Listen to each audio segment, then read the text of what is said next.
곧 있으면 국회의원 선거가 있습니다. 여러분은 누구를 뽑을 생각이신가요? 누구를 뽑아야 할까요? 한국 정치가 이렇게 첨예한 대립과 갈등을 보인 적이 있었나 싶을 정도로 뜨겁습니다. 유튜브를 보면 정치 성향이 더 극단적으로 나뉘고 있는 듯합니다. 누구를 뽑아야 좋을지 제 생각을 한번 이야기해 볼게요. 저는 재테크를 하고 있습니다. 주식의 50%, 채권의 30%, 금의 15%, 가상화폐의 5%를 할애해서 자산 배분을 해놓았어요. 올해는 이런 비율로 쭉 갈 예정입니다. 4개의 자산 중에서 메인은 주식입니다. 채권과 금은 주식이 혹시 떨어질 때를 대비하는 방어자산이에요. 가상화폐는 위험성이 높아 극히 일부만을 투자하고 있어서 대박이 나더라도 큰 수익을 보긴 힘들어요. 결국 주식에서 승부를 걸어야 합니다. 그래서 주가가 올라주어야 해요. 저의 투표는 투자에 맞추어져 있습니다. 하지만 한국은 고질적으로 코스피가 박스권에 갇혀 있으면서 유독 저평가되었죠. 배당금은 공산주의 사회인 중국보다도 낮은 실정입니다. 주식하는 개인을 개미라고 부르는데 대주주들은 우리를 개미처럼 신경도 쓰지 않고 있습니다. 그러면 주가는 왜 안 오르는 것일까요? 대주주 역시 주식을 소유하고 있다면 주가가 올라야 이득일 텐데 말이죠.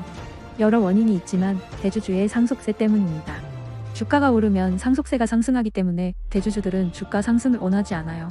과도한 상속세를 지불하느니 계속 저평가된 상태로 주식을 소유하려고 하는 거죠. 많은 주식을 소유한 만큼 발언권도 높아지죠.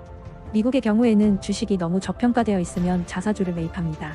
주가가 언제 싼지는 본 기업이 가장 잘 알겠죠. 싼 가격에 주식을 매수하는 거예요. 더할 나위 없이 좋은 기회입니다. 그러면 주가가 상승하겠죠. 그리고 주식을 소각시켜버립니다. 주가가 오른 상태에서 주식의 수가 줄어들었기 때문에 그 회사의 주식은 소장 가치가 높아집니다. 이것을 진정한 주주환원이라고 합니다. 미국은 하고 한국은 안 하는 차이입니다. 그래서 많은 사람들이 한국장을 버리고 미국장으로 가는 거예요. 잘 찾아보면 PBR이 1이 안 되는 기업들이 많이 있습니다. 0.5인 기업들도 있는데 이것이 의미하는 것은 기업이 가지고 있는 자산의 절반 가격으로 주식이 거래된다는 뜻입니다. 5억짜리 집이 2.5억에 거래되는 것과 같은 이치입니다. 말이 안 되죠. 그런데 한국장에서는 이게 말이 돼요. 또한 한국에서는 상장회사 분할 등 장난도 많이 치죠. 세계에서 가장 거대한 기업인 애플도 주식이 하나인데 카카오는 4개입니다.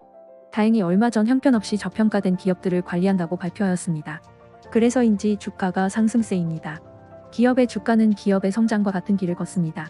많이 벌면 주가는 오르고 많이 못 벌면 주가는 떨어지는 거예요.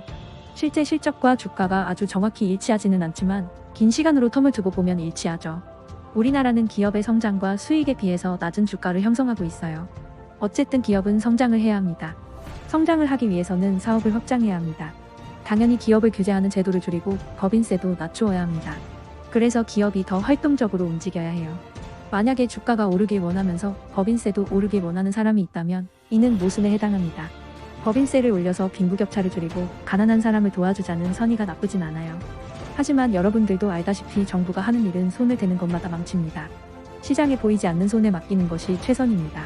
아일랜드는 영국 옆에 있는 조그마한 나라입니다. 인구는 500만이고 자원도 별로 없어요. 국민 1인당 GDP는 11만 달러로 세계 2위이며 우리나라 3배입니다. 인구도 없고 자원도 없는데 어떻게 이렇게 잘 살 수 있을까요? 기업의 규제가 거의 없으며 법인세가 매우 낮습니다. 애플, 마이크로소프트, 구글 등 여러분이 알고 있는 굵직한 회사들이 아일랜드에 법인을 두었습니다. 그래서 조세핀 안처라는 안 좋은 별명도 있지만 결국 아일랜드 국민은 세계에서 가장 잘 사는 세계가 되었습니다. 기업의 법인세를 낮추는 것이 모두가 잘 사는 길임을 아일랜드가 보여주었습니다. 우리나라 역시 못할 이유가 없습니다. 도로와 정보통신 및 교육 인프라가 세계 최고 수준이니까요. 저는 이번 국회의원 선거에서 정부의 규제를 줄이고 세금을 낮추고 개인과 기업의 자율성을 높이는 사람을 뽑고자 합니다. 이것이 개인을 위하는 길이자 나라를 위하는 길이기도 해요. 최근 아르헨티나에서 극우 성향의 대통령이 뽑혔습니다. 아주 강력한 시장, 자유원칙주의자예요. 너무 강한 발언과 정책으로 많이 사람들이 우려를 하고 있습니다. 저는 긍정적으로 봅니다.